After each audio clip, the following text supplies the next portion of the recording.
Hello everybody out there, and welcome to another episode of the Talk That Talk Show with me, Barry Holmes. We are at our 141st episode of the Talk That Talk Show. We got Jump Out LL, who was on our episode last week. Shout out to Eric Rivera, my boy Brian Spawn, Codeine Caps. Yo, I want to, have a big shout out also to Brian Spawn because, he gave me a call the other night and, it meant a lot because, for me, to come out here every single week and give you guys an episode and show you guys who I am and what I'm thinking and what I'm feeling, it's something a responsibility that I don't take lightly. And, every week, you all depend on me to give you guys the best version of the Talk That Talk Show. And, for Brian to call me up, and he was so excited to tell me that he listened to the last episode with Jump Out on it. And, he was saying about how Jump Out was, just such a visionary and, such a positive guy. I think he called him a modern day Gandhi. And, I think that the message that Jump Out had last week, it was huge for, trying to uplift people and to understand that there's a lot of positive things that, can happen when you just, keep your mind open and your, ears open to everybody else out there. And, to literally go back and forth with Brian with, our favorite songs that Jump Out had made, it really, truly, meant something that, someone listening that intently. And then after that, my boy Dutch, big shout out to Dutch, my boy Christian Carr, who's overseas, who's going to be going to Europe. It was huge to him to message me in the group chat, and he was saying about how he was like in San Diego, and one of the guards had said to him, he goes, "Yo, where'd you get that shirt from?" And it was the first shirt that I ever made, the Talk That Talk Show OG1. And he was just like, he was so happy to say, "Yo, this is my boy's podcast." And, again, to have the support of people like Dutch, people like Brian, people like my boy Javi Couts, he says, "We here, my brother."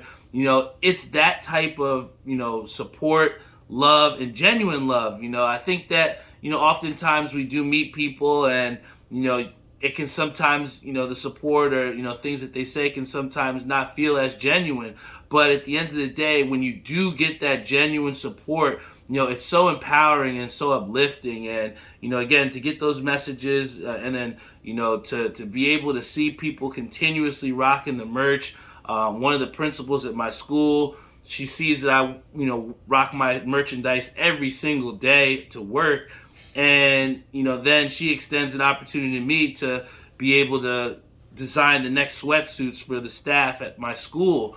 And again, when you have confidence in something that you've built from the ground up, when you do it with a genuine, aspect to you and, try and link things to who you are, I think that, above all, if you continuously be yourself and you continuously, hold on to those core values as to what makes you who you are, to get people to follow you or to get, people to believe in your brand is something that it shouldn't be that hard when you've come out and being your most truest form of yourself. And, I think that to say that I've sold out over 17 times with these releases and to say that we have people across the country that are rocking shirts, shout out to Richie. Richie says Big Jersey in the building. And, like I said, I wear that with a badge of honor, man, to have it and have the respect of people out there like Head Stash and like Marlon and like my boy Matt Landrum, Angela Edwards on our Facebook live stream, Cousin Bunny. Again, it's something that's so humbling, and at the end of the day, I appreciate it so much. And to have that support and to have people that you may not even know that are continuously about to support you as well too. That's why it's always important to be the best version of yourself, give it 110% and see what comes, man. And to say that, I'm here for 141 episodes, I still get excited to come here every Friday with you all. And it just makes me very happy, man. That's all I can say. But, above all, at the premise of this show, beyond just showing appreciation and love for every single one of you out there, I definitely have a lot of content for you today and things that are going to make you think a little bit. And first and foremost, we talk about baseball. I always laugh with my boys because in the fitted hat game, you have people that really love fitteds, but at the end of the day, how many of them actually really love baseball? This is one of the very few times you will see me not in a New York Mets hat. It's actually a crossover. I think it was fall fashion.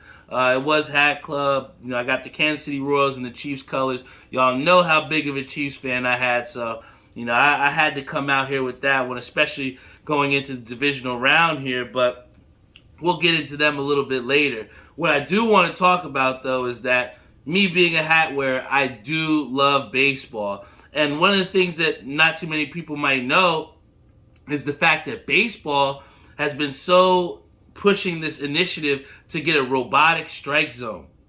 And at first, I remember there was some, people talking about it earlier on, and there were some remnants that it might come into play, but it wasn't something that I really took seriously. But now that we see that the robotic strike zone is going to go to the AAA ball, that's just one step closer to MLB's.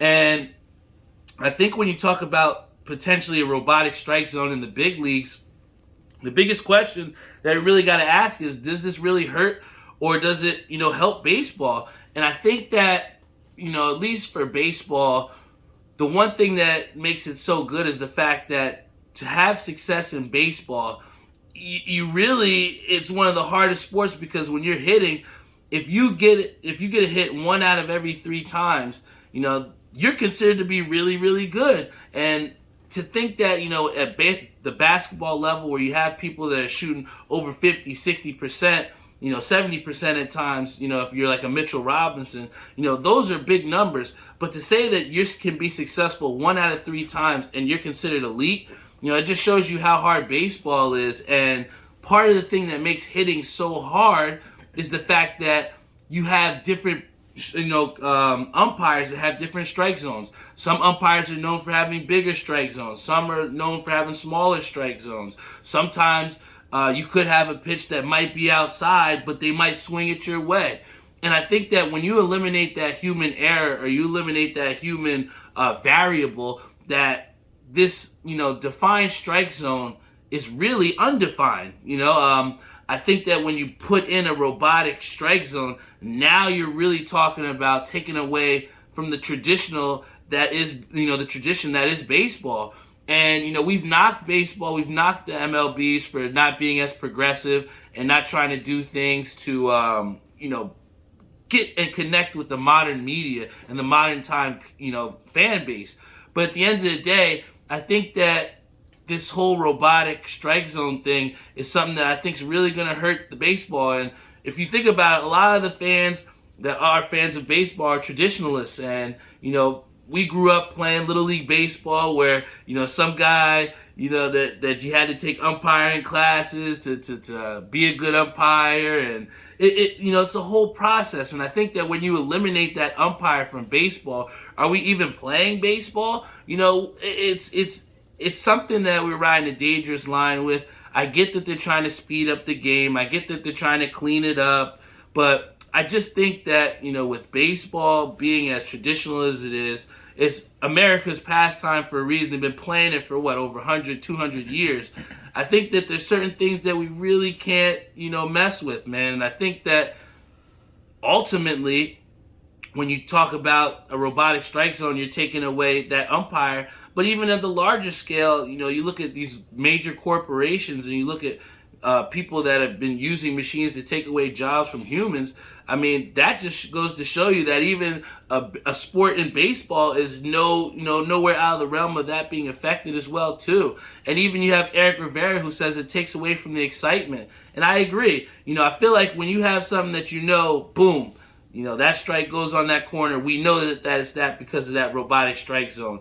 But when you have that, that umpire that may call it a little bit tight, it gives you that excitement to it, and it gives you that allure of, I don't know what's going to happen. You have Brian who says, how many pitchers will still be considered elite once a robotic strike zone is implemented? No more getting the batter to chase, since the batters will be knowing those pitches will all be balls. And that's true. Think about it. We know all those people that have those really big hooking 12-6 curves. We know you have the sliders. We have people that have moved up and down in the strike zone with their pitches or moved left and right with the pitches.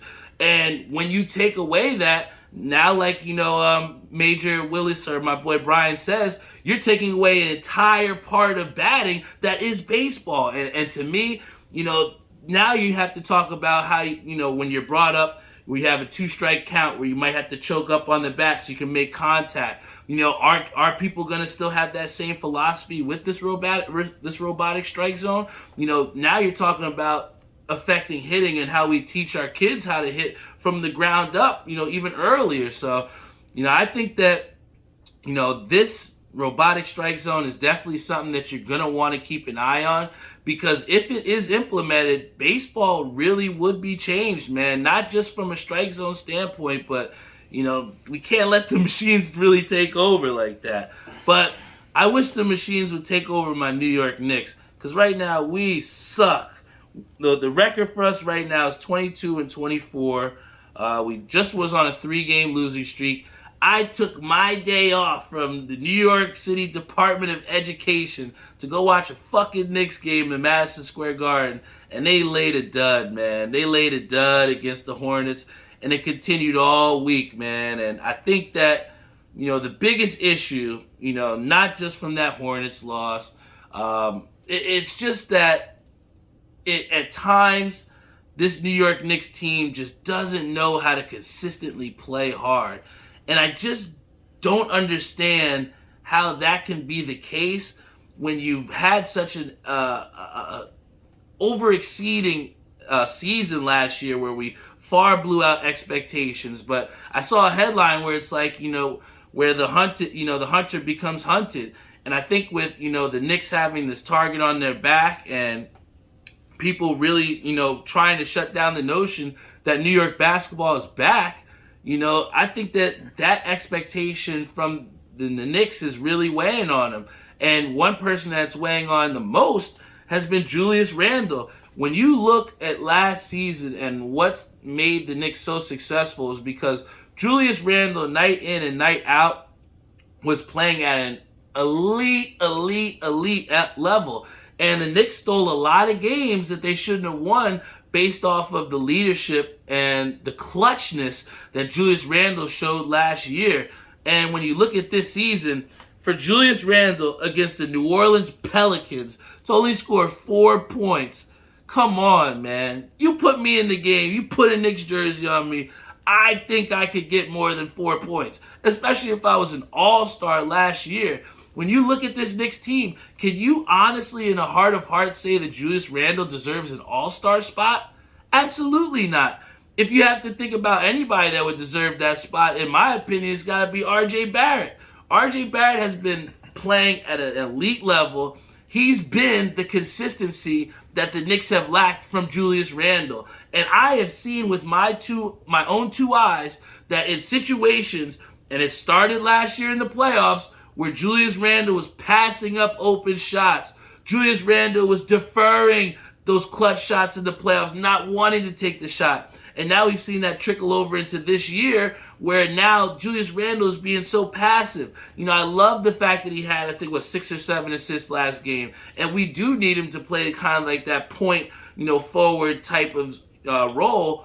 But the bottom line is he is a scorer that the Knicks need. And if you look at the game against the Pelicans, if he even scores 10 more points, the Knicks win that game. But, he's really hurting the Knicks when he's not being aggressive and not trying to go out and make scoring plays. I think that it's one thing where you have a guy like Ish Smith, who I saw play when they played the Timberwolves, and he's going out there to penetrate and make plays. When you look at Julius Randle, he's supposed to be a guy that's an imposing force, and he needs to penetrate to score the basketball. And I think if he can continue to try and make that a priority and take higher quality shots and not those fadeaway bullshits that we've seen too often, then we're going to start to see the Knicks trend in the right direction, because you can have Evan Fournier go crazy in the Garden. You can have Kemba Walker, who gets a revitalized career. But at the end of the day, this New York Knicks team will not go as far as Julius Randle will take them.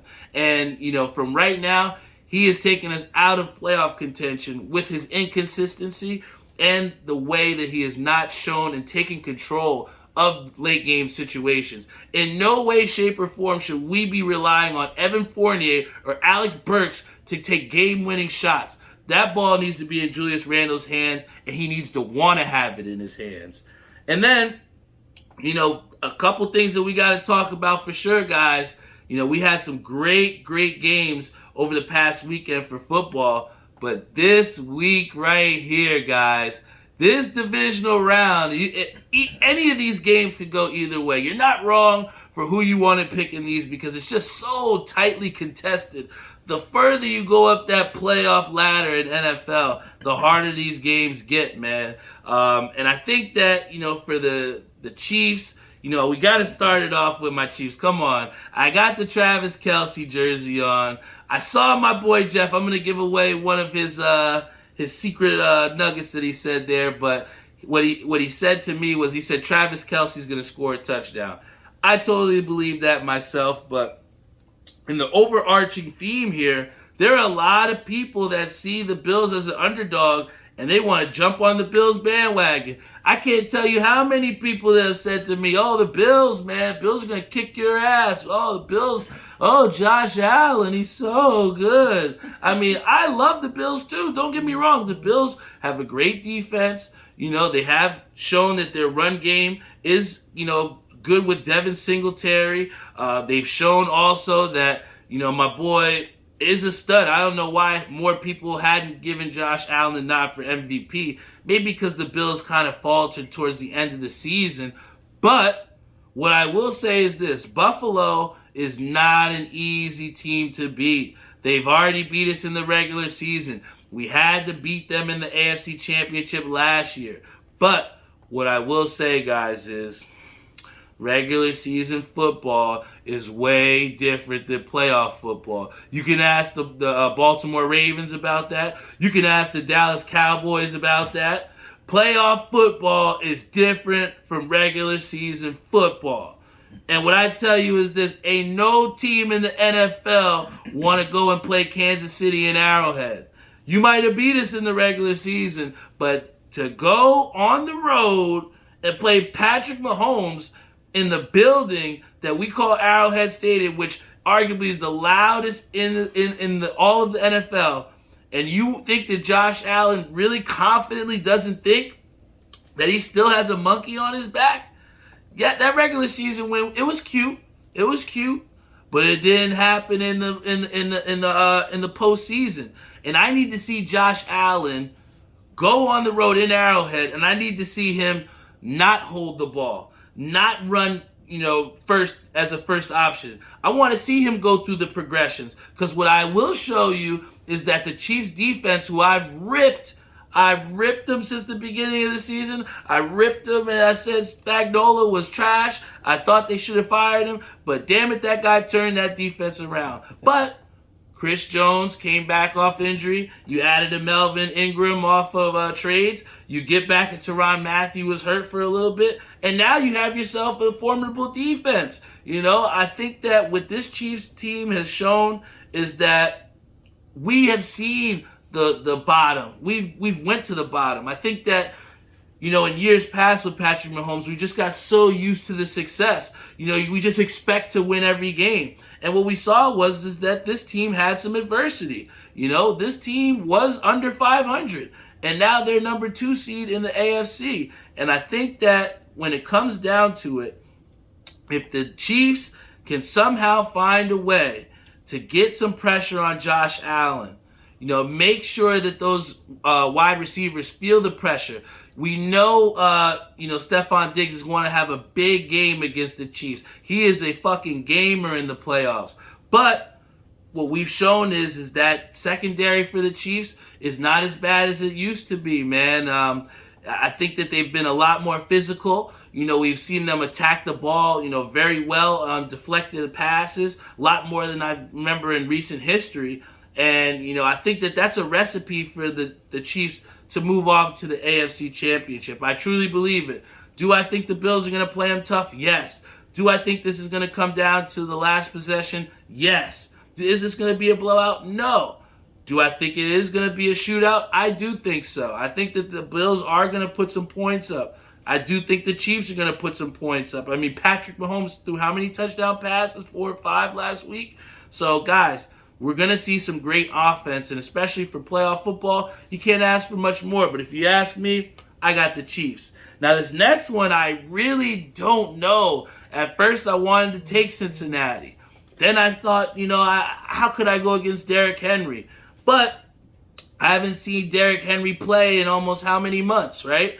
There's a lot of uncertainty when it comes down to Tennessee at that number 1 seed, because for me, we've seen that this team, can win big games.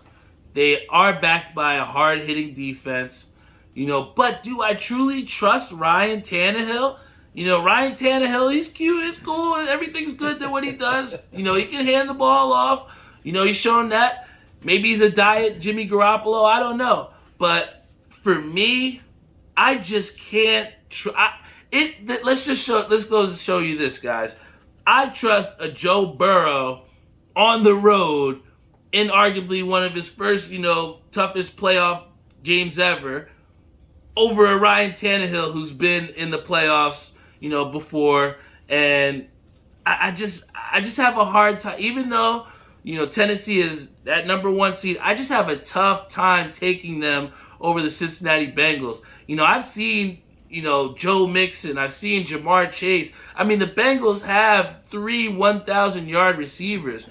And if it comes down to it, if Cincinnati can get, on top early, then that eliminates the entire run game for Tennessee. And Tennessee is largely based off that run game.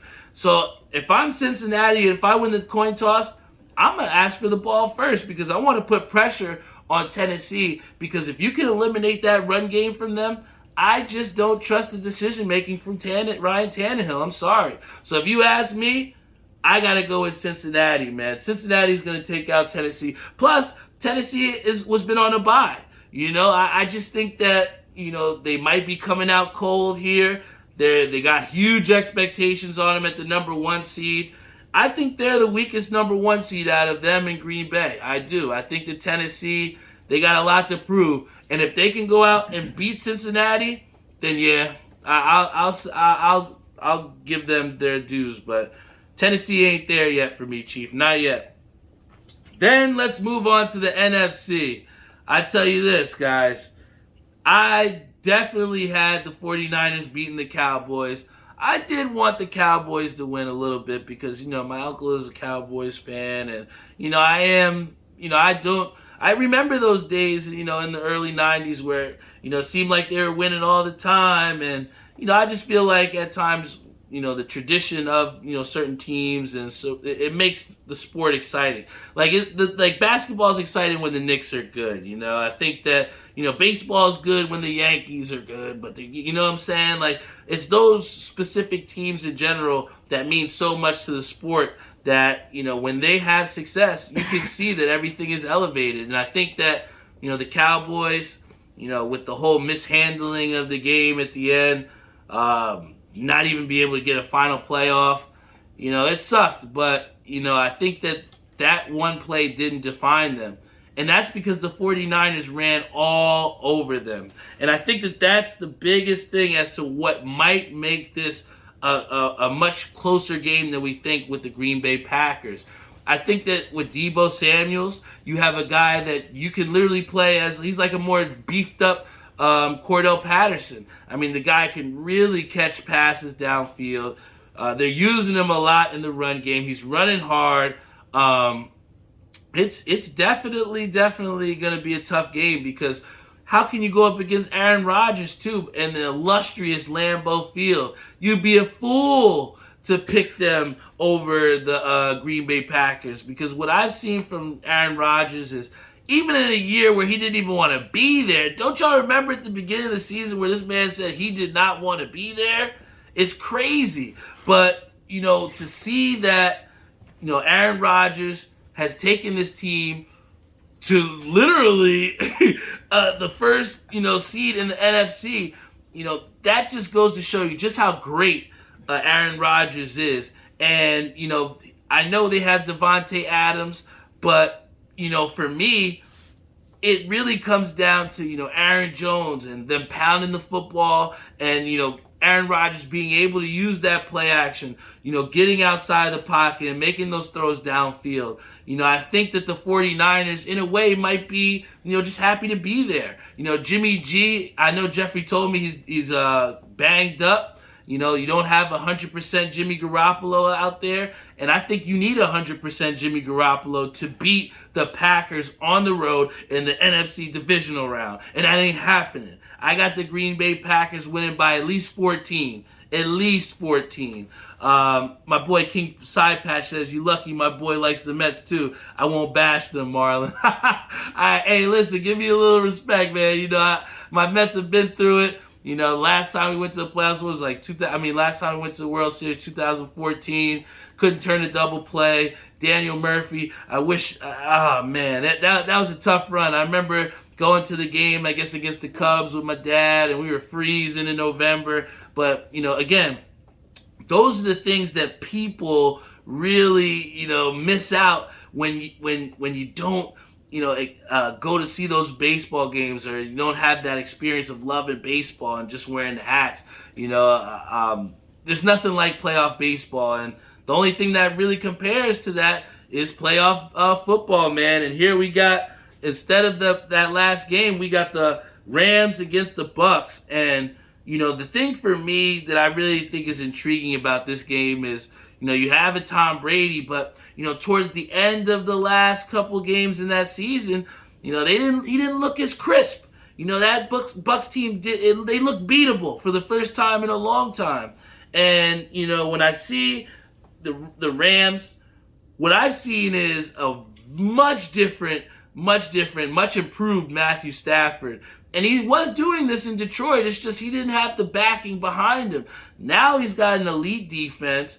Now you got weapons and an Odell Beckham Jr. who's absolutely been balling. I'm telling you, I think he has 6 or 7 touchdowns last couple weeks. So, when you add those type of weapons, and if it does come down to a type of shootout, I don't think that the Rams, can't go up there and score points with Tampa Bay. I think that they have just as much, if not better, offensive talent than the Tampa Bay Buccaneers. But again, you'd be a fucking fool to try to go against Tom Brady. But I guess I'm a fool, because at the end of the day, I truly believe that what the Rams have built, both defensively and offensively, that Rams team is one that I think is, if not a better chance than the Green Bay Packers, to potentially take out any AFC team that comes out, whether it's us, Bills, Cincinnati. That Rams team has shown that, with Matthew Stafford having much improved weapons around him, they can go out there and beat anybody, in my opinion. So that's going to be my upset up there. I got the Rams over the Bucks. But not only do we have playoff football, guys, we have the pleasure of being able to see UFC 270 as well, too. And, it feels like it's been a while since the last UFC. Big shout out to my boy Eric Nolan, who's going to be making his, fourth or fifth fight appearance, especially being in the professional realm of MMA. He was on our episode Ringside, way back. Probably, I think it was maybe a couple months ago, I think I would say. But you're definitely going to want to check that one out if you haven't listened to it. It was a really great episode.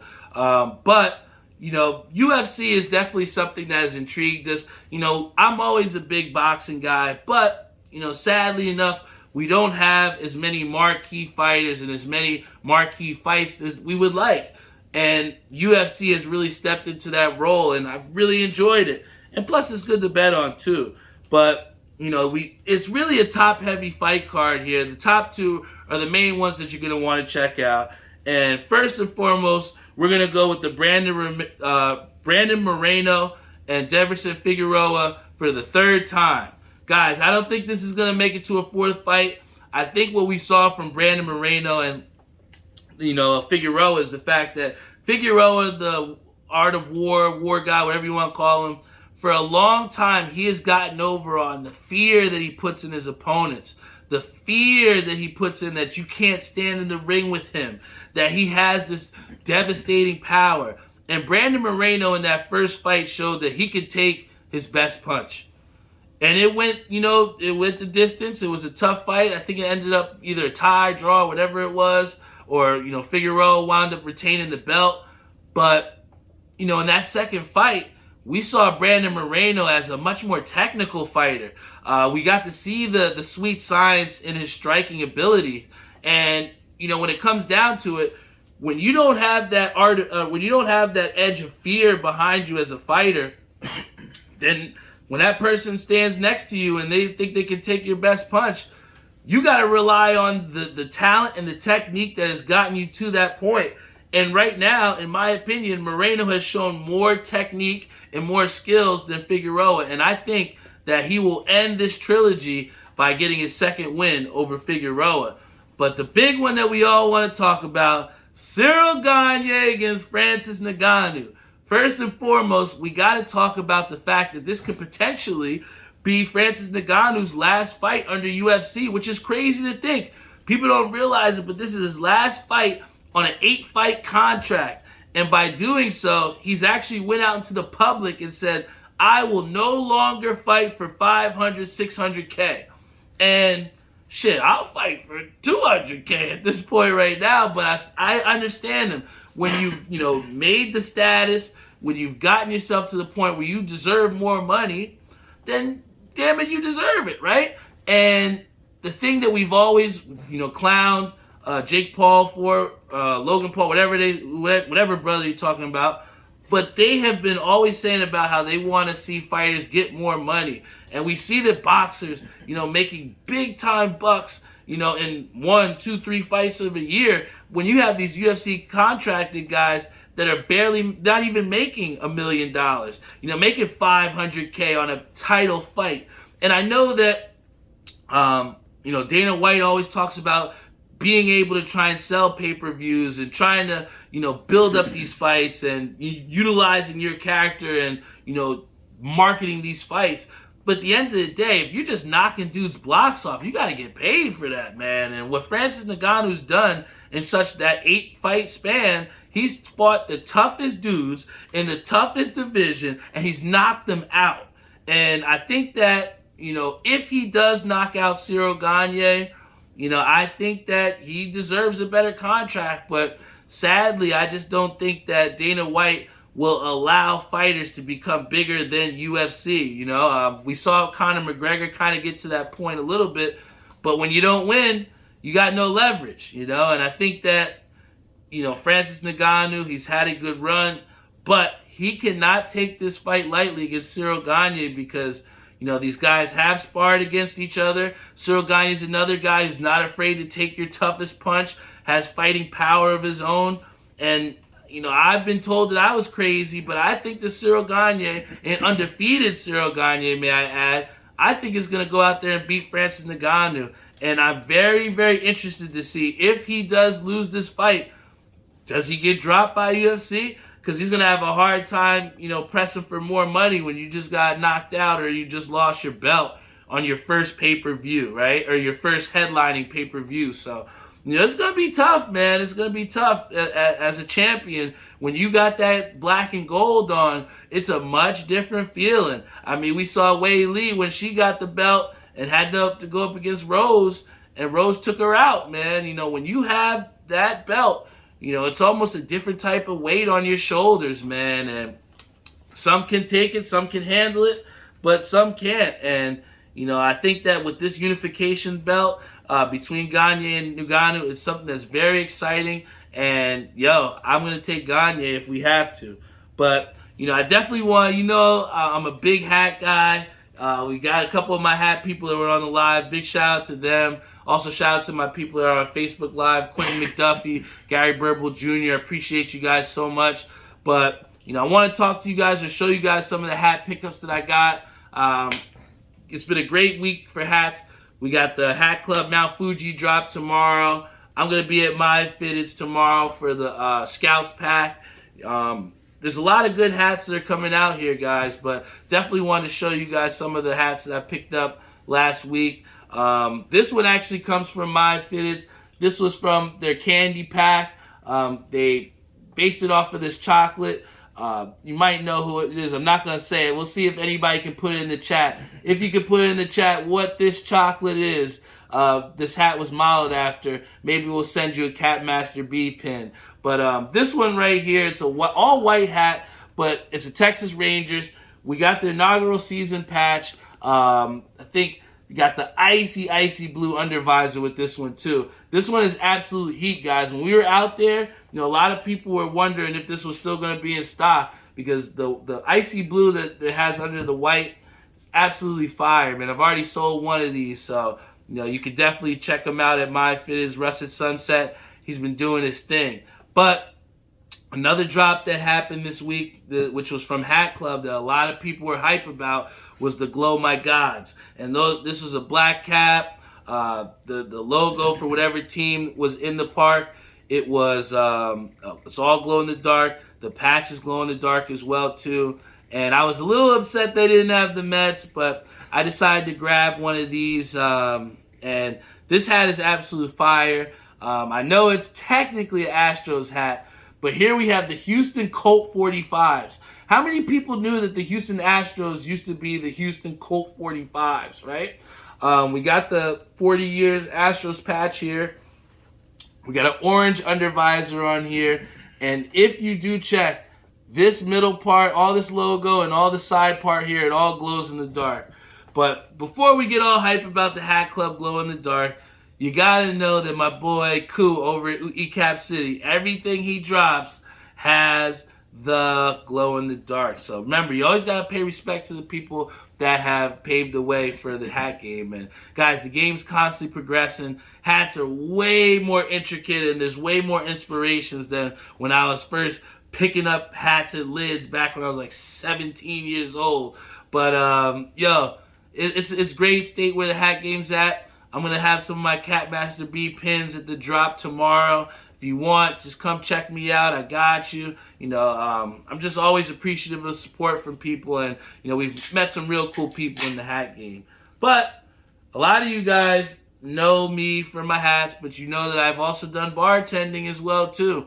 And, I'm a very big connoisseur as far as beers, liquors, whatever you want to call them. I might drink like a fish, but I like the best water, all right? And right thing that I have here, guys, is Southern Tier Brewing Company. This was actually a Christmas gift given to me, and this is a Session Pale Ale. So, it has 5.5% alcohol. I definitely am a little excited about this one. I've had Southern Tier beer before. They had it on tap at this one Brooklyn bar we used to go to a lot. It was called Soda Bar in Brooklyn. But this Southern Tier beer, I think that first and foremost, I definitely poured this beer like an asshole. Sorry about that. But I think the thing that we have to worry about with beer is that a lot of times people are so turned off by beer at times. And even myself, I've caught myself drinking a lot more Budweiser of late at the bowling alley. I find myself drinking seltzers when I go to the Knicks game in Madison Square Garden. We'll be going in, I think, a week or two. But, I've kind of strayed away from the beer a little bit. And, I am excited to go, dip back into the IPAs. And I think that everyone else out there, don't neglect the beers, man. I know it gets a bad rap at times, but you got to make sure you find a good beer that you like. If you guys have any suggestions for IPAs or any beers that you think I should try out, put it in the chat. I always check out the chat afterwards, and I'm always looking to try and review different beers or review different things. So I appreciate you guys as always. Put your suggestions in the chat and we'll check them out. But I'm a little thirsty, so let's get into this beer review.